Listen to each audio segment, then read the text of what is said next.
بالله الذي جعل الشمس والقمر بحسبان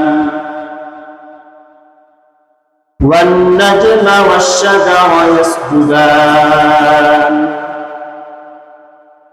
وفضل زمانا على زمان كما فضل مكانا على مكان وإنسانا على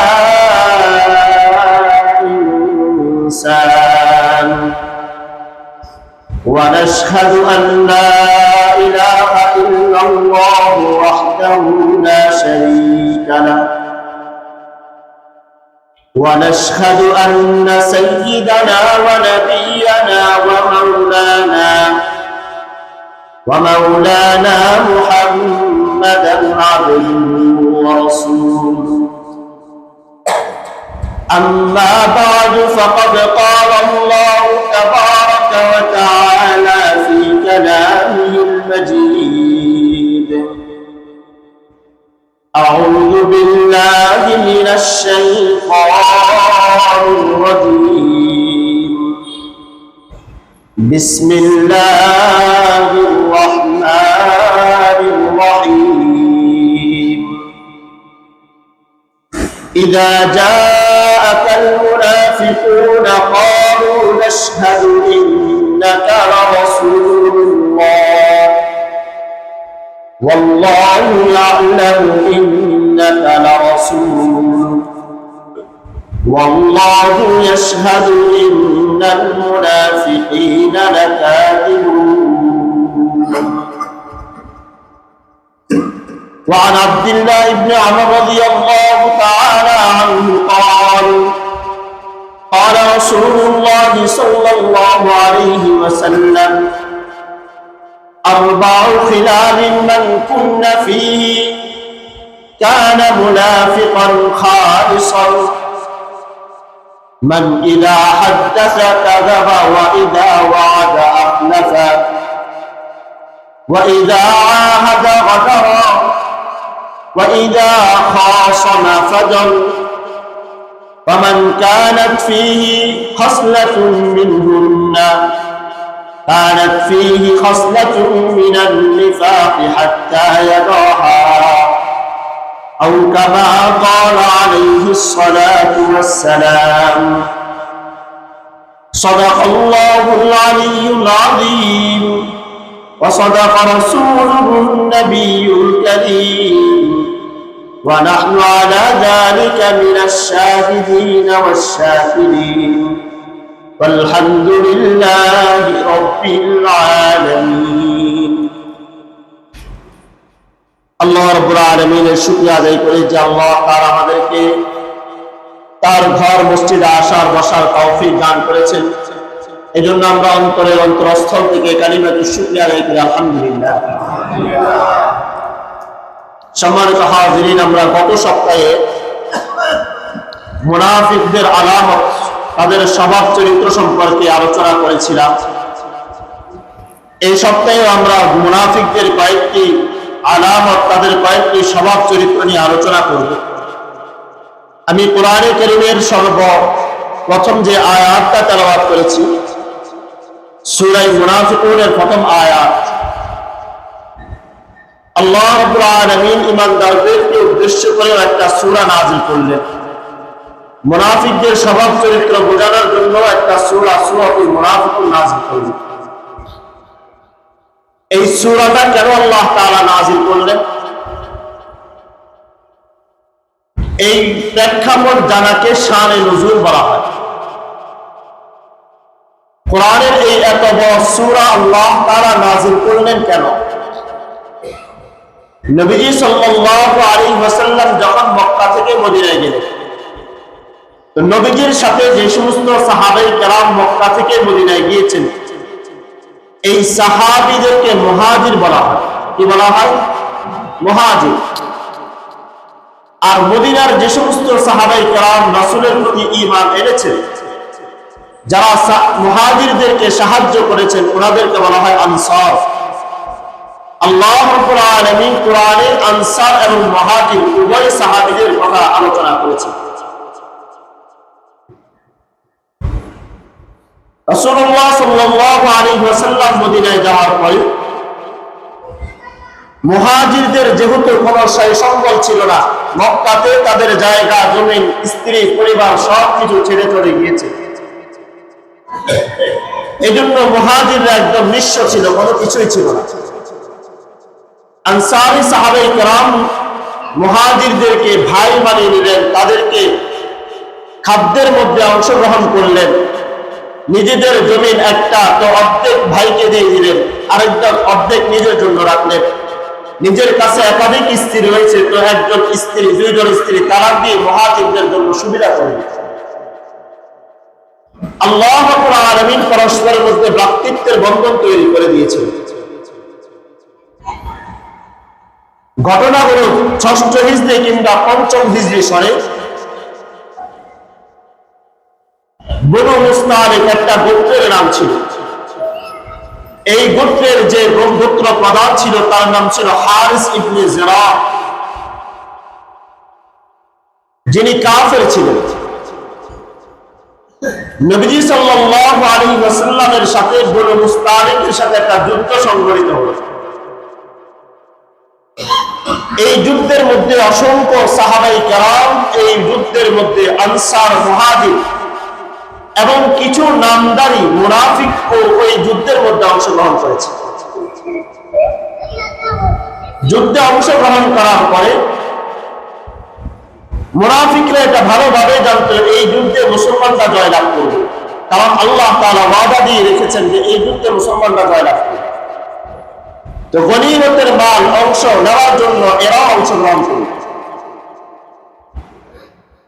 মুরাইসি নামক একটা কূপের প্রান্তরে মুসলমান এবং বনু মুস্তালিক গোত্রের সাথে লড়াই শুরু হল। এই যুদ্ধের মধ্যে মুসলমানরা বিপুল পরিমাণ গনিমতের মাল অর্জন করলেন এবং জয়লাভ করলেন। গোত্র প্রধান হারিস ইবনে জিরা এবং তার মেয়ে জুয়াইরিয়া সহ সকলে বন্দী হয়ে গেল। যুদ্ধ শেষ হয়ে যাওয়ার পরে মুসলমান এবং আনসার এবং মুহাজির দুইজনের মধ্যে ওমর রাদিয়াল্লাহু তাআলা আনহু একজন গোলাম এবং তার সাথে আনসার মুহাজির দুইজন ভাই একসাথে ঝগড়া শুরু করলেন। দুইজনের মধ্যে ঝগড়া বিবাদ শুরু হতে হতে নিয়ম অনুযায়ী আনসারী যে সাহাবী সে তার আনসার গোত্রের যারা আছে সকলকে ডাকলেন ইয়া আনসার। মুহাজির তার অপর ভাইদেরকে ডাকলেন হে আমার মুহাজির ভাইরা আসো।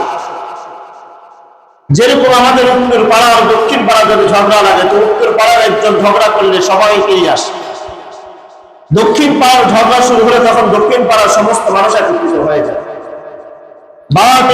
বাড়িওয়ালা আর ভাড়াটিয়া ঝগড়া হলে তখন সমস্ত বাড়িওয়ালা একমত হয়ে যায়, ভাড়াটিয়ার একমত হয়ে যায়।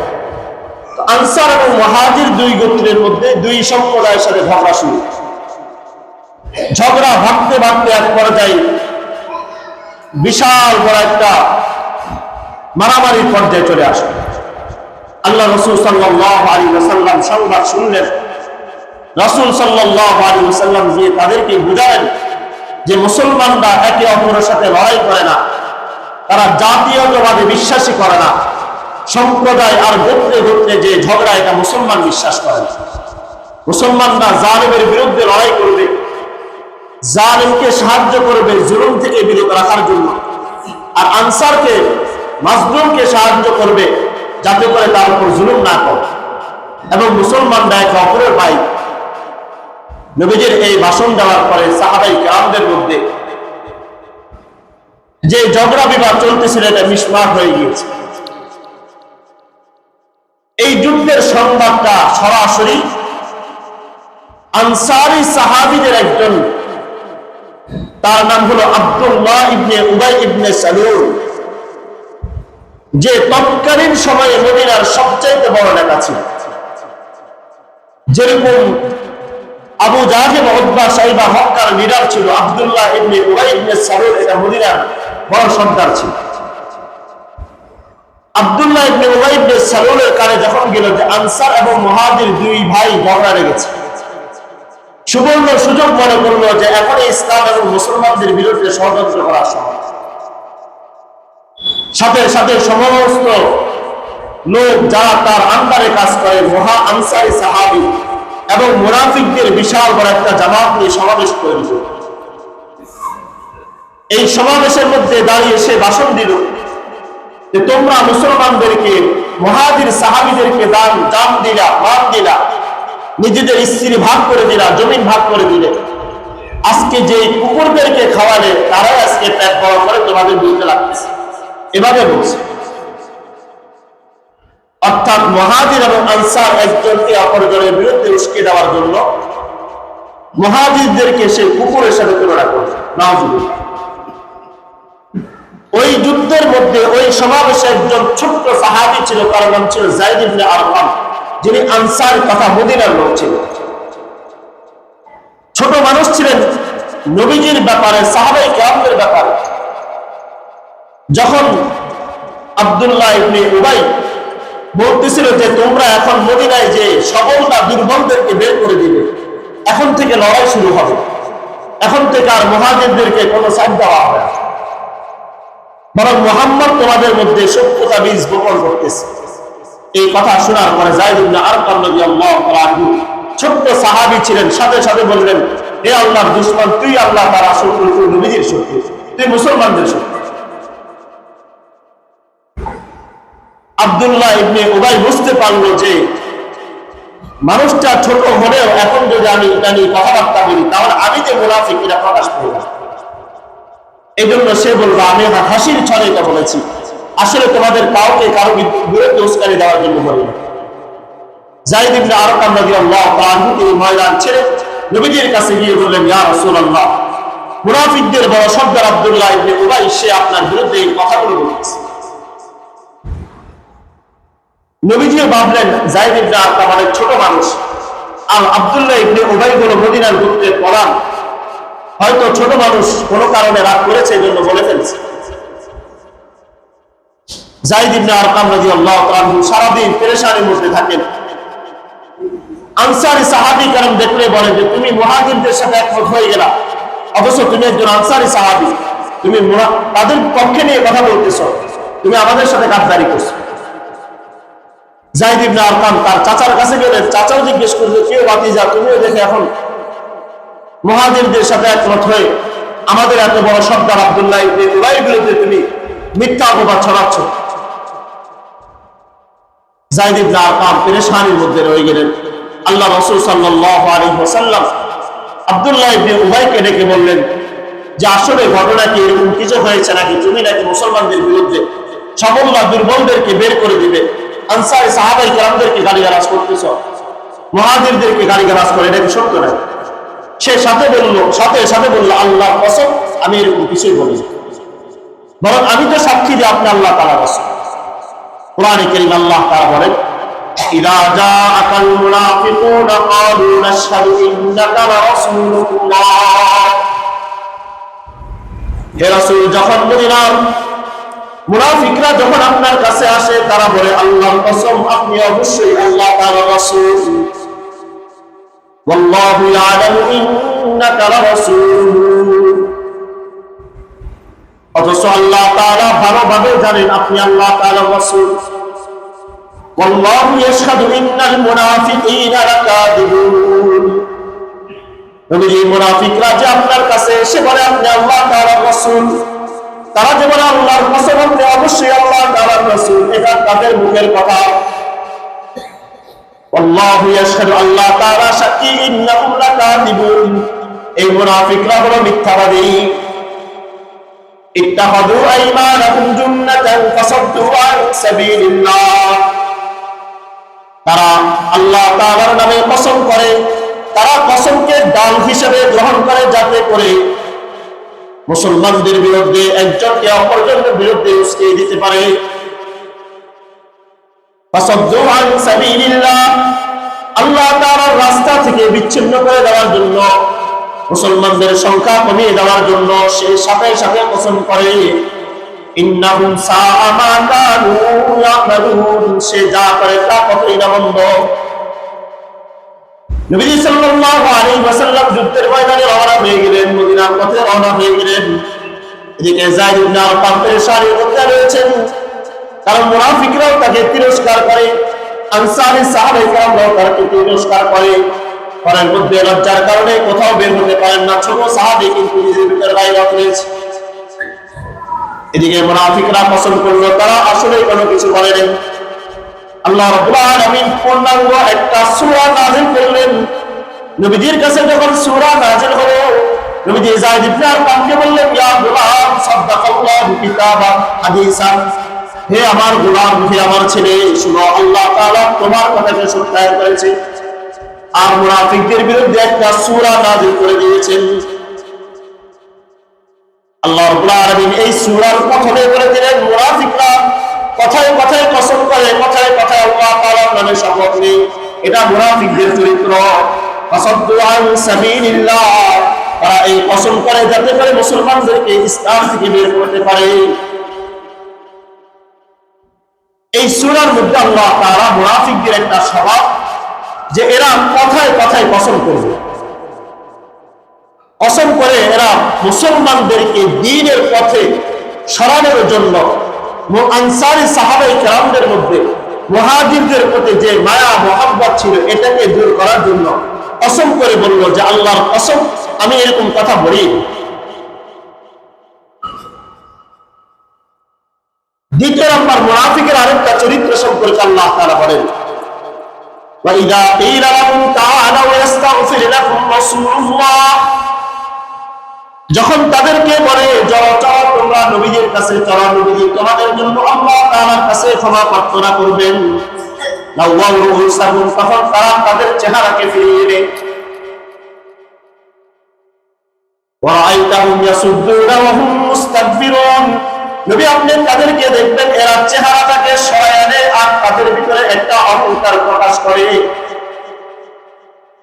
ঘটনা হলো, নবী সাল্লাল্লাহু আলাইহি ওয়াসাল্লাম যখন মক্কা থেকে মদিনায় গেলেন, মদিনায় যাওয়ার পরে রাসূল সাল্লাল্লাহু আলাইহি ওয়াসাল্লাম যখন দাঁড়িয়ে দাঁড়িয়ে জুমার আগে ভাষণ দিতেন, নবীজি বয়ান করতেন, বয়ান করার আগে আব্দুল্লাহ ইবনে উবাই ইবনে সালুল মুনাফিক সে দাঁড়িয়ে সকলকে উদ্দেশ্য করে বলতেন, হে মদিনার অধিবাসীরা, যে ব্যক্তি এখন তোমাদের সামনে আলোচনা করবেন, যিনি এখন তোমাদের সামনে নসিহত করবেন, ইনি আল্লাহ তাআলার রাসূল, ইনি একজন সত্যবাদী রাসূল, আমরা ইনাদেরকে বিশ্বাস করি, আমরা তার পথ ধরে জান্নাতে যেতে চাই। এভাবে লম্বা একটা ভাষণ দেওয়ার পরে নবীজি ভাষণ দিতেন দীর্ঘ সময় পর্যন্ত। সব সময় জুমার আগে আব্দুল্লাহ ইবনে সালুল দাঁড়িয়ে দাঁড়িয়ে নবীজির প্রশংসা করে আর বলে, তোমরা মুহাম্মদের কথা ভালো করে শুনো। উহুদের ময়দানে যখন নবীজি সাল্লাল্লাহু আলাইহি ওয়াসাল্লাম সাহাবায়ে কেরামদেরকে নিয়ে রওনা হয়ে গেলেন, এই রওনা হওয়ার পরে ওই যুদ্ধের মধ্যে আব্দুল্লাহ ইবনে সালুল, উবাই ইবনে সালুল সে রওনা হয়ে গেল।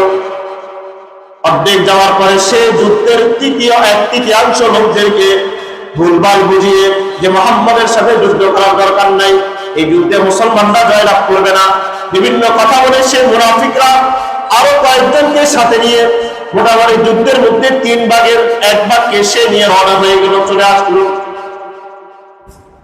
উহুদের যুদ্ধের মধ্যে আব্দুল্লাহ ইবনে সালুল মুসলমানদেরকে বোঝালো যে যুদ্ধে যাওয়ার দরকার, রওনা হয়ে গেল। রাসূল হিম্মত করলেন, সাহস বাড়লো যে মুসলমানদের সংখ্যা অনেক বেশি, কিন্তু অর্ধেক যাওয়ার পর আব্দুল্লাহ ইবনে উবাই ইবনে সালুল তার লোক নিয়ে চলে আসলো। তো এই চলে আসার পরে উহুদের ময়দানে মুসলমানরা প্রথম সাময়িকভাবে পরাজিত লাভ করলেন, এরপর মুসলমানরা আবার জয়লাভ করলেন। এরপরে যুদ্ধের মধ্যে যখন মুসলমানরা যুদ্ধ থেকে ফিরে আসলো, এরকম রাসূলুল্লাহ সাল্লাল্লাহু আলাইহি ওয়াসাল্লাম জুমার জন্য না আসলো। রাসূল জুমার মিম্বার আসতেছেন, আব্দুল্লাহ ইবনে সালুল, উবাই ইবনে সালুল দাঁড়াবেন, তারা বলতে লাগলো, হে মুনাফিক, হে মক্কার লোকেরা, হে মদিনার লোকেরা, শোনো, এখন তোমাদের সামনে মুহাম্মদ বক্তব্য দিবে। সে অত্যন্ত সত্যবাদী একজন মানুষ, সে আল্লাহ তাআলার রাসূল, আমরা তাকে বিশ্বাস করি। আব্দুল্লাহ ইবনে উবাই ইবনে সালুল যেহেতু মদিনার মধ্যে সবচাইতে সম্মানিত ব্যক্তি ছিল, সবচাইতে পাওয়ারফুল লোক ছিল, এই জন্য সকলে তার কথা বিশ্বাস করে। কিন্তু উহুদের ময়দানে যখন সে তার লোক নিয়ে চলে আসলো, তখন আব্দুল্লাহ ইবনে উবাই যুদ্ধের ময়দানে যখন তার লোক নিয়ে চলে আসলো, তো জুমার মিম্বারে যখন দাঁড়ায় এভাবে বক্তব্য দিচ্ছে, তখন কিছু সাহাবায়ে কেরাম তার জামা টানবি বলে নিয়ে বসো, এই সমস্ত চামাবাজি কোথেকে শিখছো? একবার দুইবার সমস্ত সাহাবায়ে কেরামদের মধ্যে কয়েকজন সাহাবী তার জামা টান দিয়ে আব্দুল্লাহ ইবনে সালুলকে বসা দিচ্ছে। এই সমস্ত কথাবার্তা কোথায় শিখছো? মুখে একটা বলো, মন্তর আর একটা কাজ করো। যুদ্ধের ময়দানে গিয়ে তুমি আগে দিয়ে পালায় চলে আসো, আর এখানে এসে বলো মুহাম্মদ আল্লাহর রাসূল। আব্দুল্লাহ ইবনে সালুল তার মুখ নিয়ে জুমার মসজিদ থেকে এবার বের হয়ে গেছে।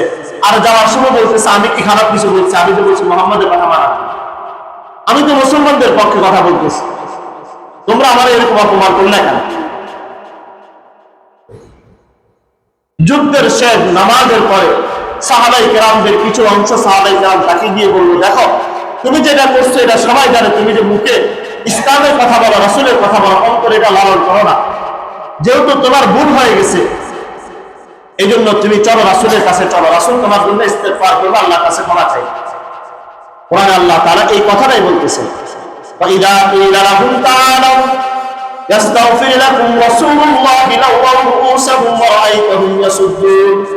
যখন তাদেরকে বলা হয় চলো চলো নবীজির কাছে চলো, নবীজি তোমাদের জন্য আল্লাহ তাআলার কাছে ইস্তেগফার পাঠ করবে, লাওয়াউ রুউসাহুম, তখন সে তার চেহারাটাকে ফিরায় বলে, আর গোল দেওয়া লাগবে না, তোমরা তোমাদের কাছে যাও, এগুলোর মধ্যে নাই। লাওয়াউ রুউসাহুম ওয়া রাআইতাহুম ইয়াসুদ্দুন ওয়া হুম মুস্তাকবিরুন, এরা অহংকার প্রদর্শন করে, এদের চেহারাটা ফিরে আনে। এটা হলো মুনাফিকের চরিত্র, যে এদেরকে যখন সত্য কথা বলা হয় তখন এরা মুখ ফিরে আনে, অহংকার প্রদর্শন করে, আর বলে যে আমি সঠিক পথে আছি। মুনাফিকদের দ্বিতীয় চরিত্র হলো এরা সবসময় অহংকার প্রদর্শন করে, আর ইসলামের কথা এদের কাছে ভালো লাগে। তৃতীয় নাম্বার, মুনাফিকদের চরিত্র হলো মুনাফিকরা মুসলমানদের পিছনে খরচ করা, দ্বীনের পথে খরচ করার পিছনে বাধা প্রদান করে। ওই যে মুনাফিকের সর্দার আব্দুল্লাহ ইবনে উবাই ইবনে সালুল, সে দাঁড়ায় দাঁড়ায় বলছে যে মুহাম্মাদের গোষ্ঠীকে তোমরা এতক্ষণ দান করছো, মুহাজিরদেরকে দান করছো, এখন দেখো মুহাজিররা তোমাদের পেটের মধ্যে কামড় দেওয়ার জন্য বসে আছে। আল্লাহ তাআলা তখন সাথে সাথে সে লোকদেরকে বলে দিল, এবার মক্কায় যাওয়ার পরে তোমরা আর কেউ মুহাম্মদকে কোনোভাবে শাসন করবে না, কোনোভাবে কোনো ধরনের দান সৎকার করবে না। হুমুল্লাযীনা ইয়াকুলুনা লা তুনফিকু আলা মান ইনদা রাসূলিল্লাহ, মুনাফিকরা মুহাজিরদেরকে খরচ করার পিছনে, তাদের পিছনে খরচ করার জন্য তারা বলে লা তুনফিকুন আলা মান ইনদা রাসূলিল্লাহ, যারা রাসূলের কাছে আসে তথা মুহাজিরদেরকে তোমরা সাহায্য করো না। এরপর কি হবে? হাত্তা ইয়ানফাদু, যখন তোমরা সাহায্য করবে না, যখন তোমরা সহযোগিতা করবে না, এমন একটা সময় আসবে দেখবে মুহাম্মদের থেকে এই লোকগুলা, এই মুহাজিররা আস্তে আস্তে ছড়ে পড়েছে। রব্বুল আলামিন কোরআনের আয়াত নাযিল করে বললেন, ওয়ালিল্লাহি খাযাইনুস সামাওয়াতি ওয়াল আরদ, আর তুমি যদি দান সদকা না করো, তোমাদের মতো মুনাফিকরা যদি দান সদকা না করে, তাহলে কারো কিছু যায় আসে না। ওয়ালিল্লাহি খাযাইনুস সামাওয়াতি ওয়াল আরদ, আসমান ও জমিনের খাজানা একমাত্র আল্লাহ তাআলার কাছে। ওয়ালাকিন্নাল মুনাফিকিনা লা ইয়াফকাহুন, কিন্তু এই মুনাফিকরা তা বুঝবে না। এই আয়াতে আল্লাহ তাআলা বললেন যে সৎ কাজে দান করা, সদকা করা, এই ক্ষেত্রে কিছু মুনাফিক টাইপের মানুষ আছে, এরা এসে বলে যে মসজিদের মধ্যে দান করার দরকার নাই, এখানে তো তোমার সভাপতির পদ রাখে নাই, এখানে তোমার এই দায়িত্বের মধ্যে রাখে নাই, এখান থেকে সরে যাও। মুনাফিকের চরিত্র সব কাজে দান সদকা করতে বাধা প্রদান করা। মুনাফিকদের আরো কয়েকটা চরিত্র কোরআনের হাদিসের মধ্যে, বুখারী শরীফের হাদিসের মধ্যে আল্লাহ রাসূল সাল্লাল্লাহু আলাইহি ওয়াসাল্লাম মুনাফিকের তিনটা চরিত্রের কথা বলেছেন। عن أبي هريرة رضي الله تعالى عنه قال قال رسول الله صلى الله عليه وسلم آية المنافق ثلاث إذا حدث كذب وإذا وعد أخلف وإذا اؤتمن خان। নবীজি বলেন মুনাফিকের আলামত তিনটা, এরা যখন কথা বলে মিথ্যা কথা বলে, এরা যখন ওয়াদা দেয় তখন ওয়াদা ভঙ্গ করে, দ্বিতীয় নাম্বার এরা যখন এদের কাছে আমানত রাখা হয় এরা আমানত সংরক্ষণ করে না, আমানতের হেফাজত করে না। এই হাদিসের মধ্যে রাসূল মুনাফিকের তিনটা আলামত বললেন। মুসনাদে আহমদের মধ্যে আরেকটা হাদিসের মধ্যে রাসূল মুনাফিকদের চারটা চরিত্রের কথা বলেন। রাসূলুল্লাহ সাল্লাল্লাহু আলাইহি ওয়াসাল্লাম আরবাউ খিলালিন মান কুননা ফীহি কানা মুনাফিকান খালিসান, যার মধ্যে চারটা চরিত্র আছে এই ব্যক্তি হলো পাক্কা মুনাফিক। এ হলো পাক্কা মুনাফিক। এক নাম্বার, মান হাদাসা কাযাবা, যে কথা বলে আর মিথ্যা কথা বলে। ওয়া ইযা ওয়াদা আখলাফা, যখন ওয়াদা করে তখন ওয়াদা খেলাফ করে। ওয়া ইযা আহাদা গাদারা, যখন কাউকে প্রতিশ্রুতি দেয় তখন বিশ্বাসঘাতকতা করে। চতুর্থ নাম্বার, ওয়া ইযা খাসাবা ফাজারা, যখন কথাবার্তা বলে তখন গালিগালাজ করে। আল্লাহ রাসূল বলেন চার মধ্যে চারটা চরিত্র আছে, এই পাক্কা মুনাফিক। এর মধ্যে এক নাম্বার, কথা বললে মিথ্যা কথা বলে, ওয়াদা করলে খেলাফ করে, প্রতিশ্রুতি দিলে ভঙ্গ করে। চতুর্থ নাম্বার, ঝগড়া করলে সাথে সাথে গালিগালাজ করে। সাধারণ একটা বিষয় নিয়ে সামান্য ঝগড়া জাতি বলে সাথে সাথে গালিগালাজ করে। এটা কিছু মানুষের মুখের ভাষায় হয়ে গেছে গালিগালাজ করা। আল্লাহ রাসূল বলেন মান কুননা ফীহি, এই যার মধ্যে চারটা চরিত্র আছে, কানাত মুনাফিকান খালিসান, এই ব্যক্তি পাক্কা একবার পাক্কা মুনাফিক, এতে কোনো সন্দেহ নেই। কথাবার্তায় গালিগালাজ করা, ওয়াদা দিলে খেলাফ করা, প্রতিশ্রুতি দেয় এই কাজ করবো অমুক কাজ করবো, কিন্তু কাজের বেলায় নেই।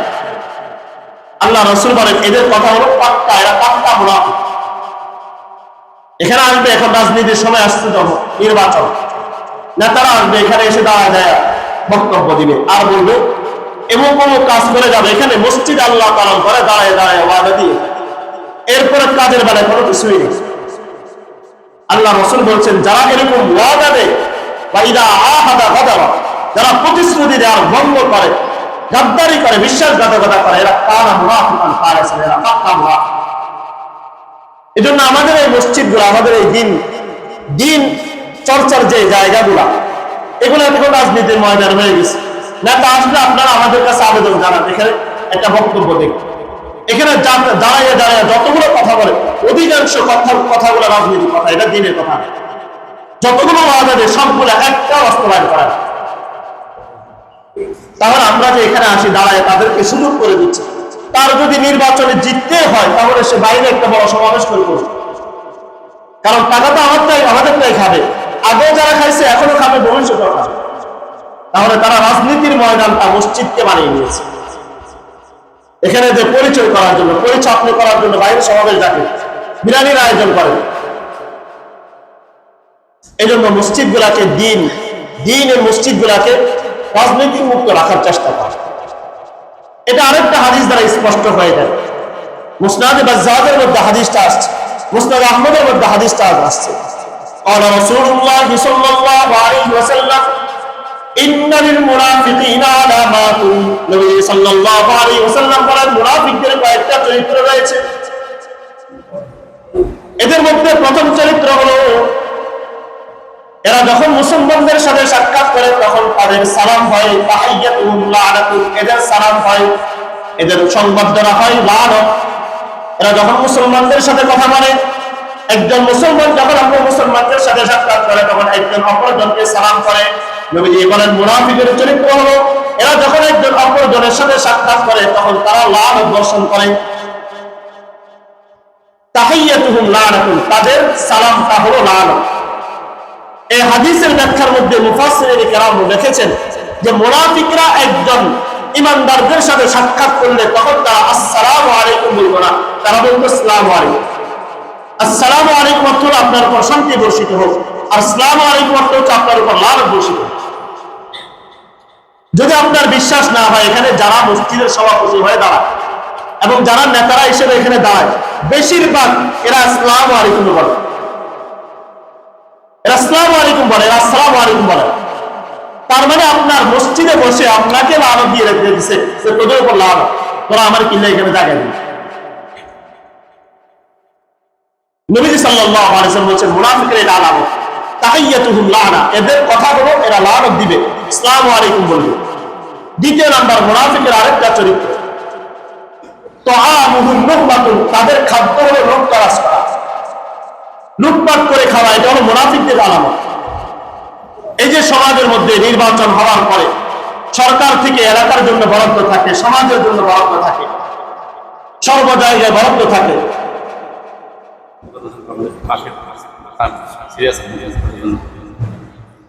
দ্বিতীয় নাম্বার হলো এরা লুটতরাজ করে খাবে, তার মানে লুটপাট করে যারা খায় এরা মুনাফিক। তৃতীয় নাম্বার গানিমাতুহুম গুরুর, এরা গনিমতের মালকে চুরির সম্পদ মনে করে, এরা চুরি করে গনিমতের মাল খায়। চতুর্থ নাম্বার লা ইয়াকরাবুল মাসাজিদা ইল্লা হাজরান, এরা যখন মসজিদে যায় তখন গালিগালাজ করার উদ্দেশ্যে, মসজিদে ঝগড়া বিবাদের উদ্দেশ্যে যায়। নবীজি সাল্লাল্লাহু আলাইহি সাল্লাম বলেন এরা যখন মসজিদে যায় উদ্দেশ্য হলো মসজিদে গিয়ে ঝগড়াঝাটি করা। ওয়ালা ইয়াকরাবুল মাসাজিদা ইল্লা দুবরান, এরা মসজিদের মধ্যে ওয়ালা ইয়াকুলুস সালাতা ইল্লা দুবরান, এরা নামাজের সবার পরে আসে। মুনাফিকের চরিত্র এরা নামাজের সবার পরে আসে, এরা পরে আসবে, এসে মসজিদের মধ্যে এসে নেতাগিরি করবে। এটা রাসূলের হাদিস এবং এটা কিয়ামতের একটা আলামত যে মসজিদটাকে একটা রাজনৈতিক ময়দান বানাবে, মসজিদে এসে ঝগড়াঝাটি করবে, মসজিদে এসে বলবে অমুক কি করছে, অমুক সভাপতি কি করছে, আগে ওনারা এটা করে গেছে, অমুক এটা করে নাই, আমরা এটা করছি, এভাবে এসে ঝগড়া করার উদ্দেশ্যে মসজিদে আসে। নবী সাল্লাল্লাহু আলাইহি ওয়াসাল্লাম বলেন লা ইয়াকুলুস সালাতা ইল্লা দুবরান, এরা নামাজ সবার পরে আসে, এরা মুনাফিকের চরিত্র। ওহুম ইয়াস্তাকবিরুনা লা ইয়াখলাফু ওয়া লা ইউলাম, এরা অহংকার করে এবং এরা কেউ তাদেরকে ভালোবাসে না, তারাও কাউকে ভালোবাসে। এদের অহংকার করে গর্ব করে কথা বলবে, দেশের জন্য জনগণের জন্য মায়ার মমতা দেখাবে। আর আমি আর আপনি মনে করি এরা আমাদের প্রতি মায়া দেখাচ্ছে, যে আমাদের যাওয়ার মতো কিছু নাই, যা আছে শুধু ভালোবাসা দেওয়া। এরপর আপনি কিছুদিন পরে দেখবেন যে 832 ভরির স্বর্ণ পাওয়া যায়, আমাদের জন্য ভালোবাসা দিয়ে গেছে। এরা হলো মুনাফিকের চরিত্র, যারা মুখে একটা কথা বলবে অন্তরে আরেকটা লাগবে। সর্বশেষ রাসূল সাল্লাল্লাহু আলাইহি ওয়াসাল্লাম বলেন এরা দিনের বেলায় ঝগড়াঝাটি করবে আর রাত্রি বেলায় ঘুমাবে, এটা মুনাফিকের চরিত্র। সারাদিন ঘুরে ঘুরে বিভিন্ন জায়গায় বসে বসে শুধুমাত্র একজনের সাথে আরেকজনের ঝগড়া কিভাবে লাগানো যায় এটা পারে। এই হাদিসের মধ্যে রাসূল সাল্লাল্লাহু আলাইহি ওয়াসাল্লাম মুনাফিকের কয়েকটা চরিত্র বললেন। এক নাম্বার, তারা মানুষকে সালাম দেওয়ার সময় সঠিকভাবে সালাম দেয় না, বরং তারা আসসালামু আলাইকুম বলে। দ্বিতীয় নাম্বার, তারা সম্পদ লুটতরাজ করে খায়, গনিমতের মালকে চুরির মাল মনে করে। তারা মসজিদে আসে ঝগড়া বিবাদের উদ্দেশ্যে। নবীজি আরো বলেন যে তাদের উদ্দেশ্য হলো মসজিদে আসবে, সবার পরে আসবে। রাসূলুল্লাহ সাল্লাল্লাহু আলাইহি ওয়াসাল্লাম মুনাফিকের আরেকটা চরিত্র বললেন যে মুনাফিকদের চরিত্র হলো এরা জামাত ত্যাগ করে দেবে, এরা নামাজের মধ্যে আসবে না।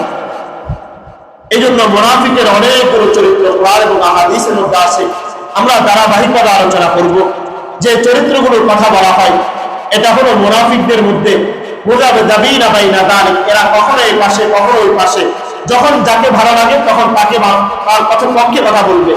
একটা বিষয় এখন আমাদের বলে রাখা দরকার যে বর্তমান সময়ে বাউল শিল্পীদের যে ঘটনাটা চলতেছে, আপনারা প্রায় অনেকেই শুনছেন যে ব্যক্তিরা বক্তব্য দিয়েছে। আবুল সরকার যে কথাটা বলছে, এই কথাটা কোন সভ্য জাতি, কোন সভ্য ব্যক্তি, অসভ্য ব্যক্তিও কোনোদিন এই কথাটা বলতে পারে। যে আল্লাহ তাআলার সামনে আর পিছ পন্থা এটা সে বুঝতে পারে না, আর যে শব্দটা ব্যবহার করছে বাংলাদেশের স্বাধীনতার ইতিহাস থেকে নিয়ে আজ পর্যন্ত প্রায় আজকে 56 বছর বা 54 বছর যদি আপনি স্বাধীনতার ইতিহাস খুঁজেন, এই পর্যন্ত এত বড় জঘন্য কথা আল্লাহ তাআলার শানে, নবীজির শানে বেয়াদবি করছে। আয়েশা রাদিয়াল্লাহু তাআলার সাথে কথা বলছে, শানে কথা বলছে, কিন্তু এত বড় বেয়াদবি কথাবার্তা আল্লাহ তাআলার শানে এই পর্যন্ত কেউ করে। আর এদের পক্ষে কথা বলতেছে আমাদের বাজার পূজারী বড় মাওলানা আলাউদ্দিন জিহাদের মতো বক্তব্য একটা বেড়ারা দাঁড়ায়, আমাদের বিএনপির বড় বড় নেতারা দাঁড়ায় বলতেছে এটা ধর্মীয় উস্কানি। এদের কেন, এদের বিরুদ্ধে ফাঁসি চাইলো, এদের বিরুদ্ধে কেন আন্দোলন করলো? আমাদের এনসিপির নেতারা, আমাদের আওয়ামী লীগের নেতারা আজকে ধর্মীয় উস্কানির নাম দিয়ে ফরাদ বাজারের মতো সুশীল ব্যক্তি যে ওই চিন্ময়ের সময় তার কাছে গিয়ে ক্ষমা চায় আসে, তার কাছে যায়, আবার হিন্দুরা আসলে সেখানেও যায়।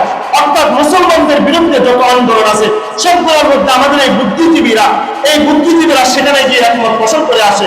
এরা এসে বলতেছে যে একজন কথা একটা বলছে, এটা তার ব্যক্তিগত মত হতে পারে, আল্লাহর শানে যদি কেউ এরকম কথা বলে, শুধুমাত্র নবীর শানে, মান সাব্বা নাবিয়ান ফাকতুলু, হাদিসের মধ্যে আসছে কেউ যদি মুনাফিক শুধুমাত্র নবীজির বিরুদ্ধে একটা কথা বলছে, নবীজিকে গালি দিছে, তাকে হত্যা করাটা ওয়াজিব। আজকে যদি ইসলামিক রাষ্ট্র হতো তাহলে এই জামুন সরকারকে হত্যা করাটা প্রত্যেকটা মুসলমানের উপর ওয়াজিব ছিল।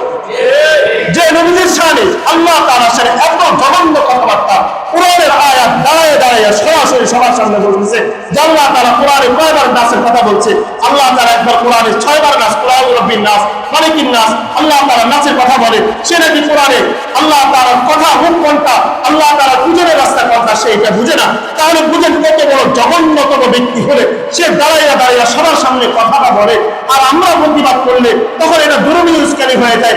আমাদের এলাকার নির্বাচনে এই গুটি কয়েক লালনের ধর্ম যারা বিশ্বাসী করে, এই বাউলের ধর্ম যারা বিশ্বাস করে, এরা 2% করে, অথচ এদের বিরুদ্ধে কথা বললে আজকে মুসলমানদেরকে ধর্মীয় উস্কানি দিয়ে মুসলমানদের বিরুদ্ধে প্রভৃতি জনতা বলে এদেরকে গালিগালাজ করা হচ্ছে। আজকে ইনসিডেন্ট মতো 2 দিনের রাজনীতিক লোক এরা আজকে দাঁড়িয়ে দেয় ভাষণ দিতেছে, এদের লোকরা বলতেছে যে জানো কি বলছে, সামান্য একজন ব্যক্তি কথা বলছে। আমাদের নেতার বড় বড় মহান সচিব এরা দাঁড়িয়ে বলতেছে এরা ধর্মীয় উস্কানি। আজকে যদি আমরা ব্রিটিশের আইন, এই দেশে যে ব্রিটিশের আইন চলতেছে, আপনি যদি ব্রিটিশের আইনও মানে যে ব্রিটিশের আইন এটা, আপনি যদি মনে করেন এটা বাংলাদেশের সংবিধানের রাষ্ট্রীয় নিয়ম, এটা যে নিয়মটা হলো একজন দলের নেতার বিরুদ্ধে কখনো কথা বলে যাবে না। শেখ মুজিবের আমলে যখন শেখ মুজিবের বিরুদ্ধে, শেখ হাসিনার বিরুদ্ধে কথা বলছে, সাথে সাথে নিয়ে জেলে বন্দি করে রাখছে, তাদেরকে শাস্তি দিয়েছে, তাদের বিরুদ্ধে কঠোর থেকে কঠোর শাস্তি নেওয়া হয়েছে। খালেদা জিয়ার বিরুদ্ধে যদি আজকে বক্তব্য দেওয়া হয়, তার কর্মের বিরুদ্ধে যদি বক্তব্য দেওয়ার কারণে তাকে হেনস্থ করা হয়, তাকে দল থেকে বহিষ্কার করা হয়, তার জন্য যদি মামলা করা হয়, তার বিরুদ্ধে যদি দলীয়ভাবে রাজনৈতিকভাবে তার জন্য বিরুদ্ধে তার জন্য কঠোর ব্যবস্থা নেওয়া হয়, তাহলে আল্লাহ তাআলার শানে যে কথাটা বলছে, যে আল্লাহ তাআলার শানে বেয়াদবিমূলক কথাবার্তা বলে, তার বিরুদ্ধে কেন মামলা নেওয়া হয়? আপনার আমি মনে করি যে এরা শিকড়টা এখানে, এদের শিকড় অনেক নিচে, অনেক উপরে। না হলে আমাদের একজন রাজনৈতিক নেতা, 2-3 দলের বড় বড় নেতা আজকে বলতেছে এরা ধর্মীয় উস্কানি, তারা আল্লাহ তাআলার শানে বেয়াদবি করবে, জেলে বন্দি করে মুসলমানরা তাদের বিরুদ্ধে লড়াই করতে হবে। আর আমাদের ন্যূনতম জ্ঞান কেন আজ পর্যন্ত নাই? আজকে মাজার পূজারীরা তাদের পক্ষে কেন কথা বলে? আপনি বক্তব্যটা একবার না 2-3 বার শুনে দেখেন কি কথাটা বলছে। আজকে মাজার পূজারীরা দাঁড়া দাঁড়া বক্তব্য দেয় যে এটা মারিফাতের কথা। কোন মারিফাতের মধ্যে গানের কথা বলছে? কোন মারিফাতের মধ্যে কোরআন নামাজ পড়ার কথা বলছে? কোন মারিফাতের কথার মধ্যে নামাজ পড়া লাগবে না, কোরআন পড়া লাগবে না, দিন মানা লাগবে না, শুধু একটা বাবার বাজারে গেলে আপনি সাথে সাথে সঠিক হয়ে যাবে, আপনাকে জান্নাতে নিয়ে যাবে। আজকে মুসলমানদের এমন একটা চরিত্র, আপনি চিন্তা করতেছেন যে সর্বশেষ যখন কিয়ামতের পূর্ব মুহূর্তে দাজ্জাল আসবে, দাজ্জালের এখানে কাফের থাকবে, এরপরে মুসলমান কেমনে যাবে? আরে দেখেন এখন আপনার চোখের সামনে আছে, তার পক্ষে কিভাবে কথা বলতেছে। আবু সরকার সামান্য একজন বাউলের একজন শিল্পী, অথচ তার পক্ষে হাজার মানুষ কথা বলতেছে। আজকে যদি ইসলামী শাসন ব্যবস্থা থাকতো, আজকে যদি আমাদের ব্রিটিশ শাসন ব্যবস্থা দিয়ে যদি আজকে বিচার করা হতো, তাহলে এর সাথে সাথে ফাঁসি দেওয়া দরকার ছিল। কারণ সে সরাসরি গডকে, প্রত্যেকটা ধর্মে যারা আছে, ইহুদি খ্রিস্টান প্রত্যেক ধর্মওয়ালারা তারা অন্তরে বিশ্বাস করে যে গড একজন আছে। তাহলে যেখানে আল্লাহ তাআলাকে নিয়ে শানে বেয়াদবি করে, আজকে আমরা এখানে তাদের পক্ষে কথা বললেও এটাও সমস্যা হয়ে যায়। এবার চিন্তা করেন দেশ কোথায় আছে আর আমাদের রাজনৈতিক নেতাদের অবস্থান কোথায় আছে। আবার আপনারাই নেতাদেরকে রাজনীতির ময়দানে নিয়ে ফুলের মতো পবিত্র চরিত্র দিয়া এরপরে মসজিদে আরে দাঁড় করা দিবেন, ইমাম সাহেব সুযোগ দেন না। এখানে নির্বাচন আসলে আমাদের শুরু করেন, প্রত্যেকদিন লিস্ট দিতে থাকেন, অমুকের নেতা নামে দোয়া করেন, অমুকের নামে আপনি সামাই গান, উনি আপনার জন্য 500 টাকা হাদিয়া পাঠাইছে। অথচ এরা সেকুলার আইনে বিশ্বাস করে, ধর্মীয় শাসন বিশ্বাস করেন, এটা স্পষ্ট ঘোষণা দিয়ে দিচ্ছে। আল্লাহ রাব্বুল আলামিন আমাদেরকে এই শেষ সময় আল্লাহ তাআলা আমাদের ঈমান ও আমলকে হেফাজত করার তৌফিক দান করুন। সম্মানিত হাজির, আমরা গুরুত্বপূর্ণ একটা বিষয় নিয়ে আমরা দেখতেছি আমাদের মসজিদ অনেক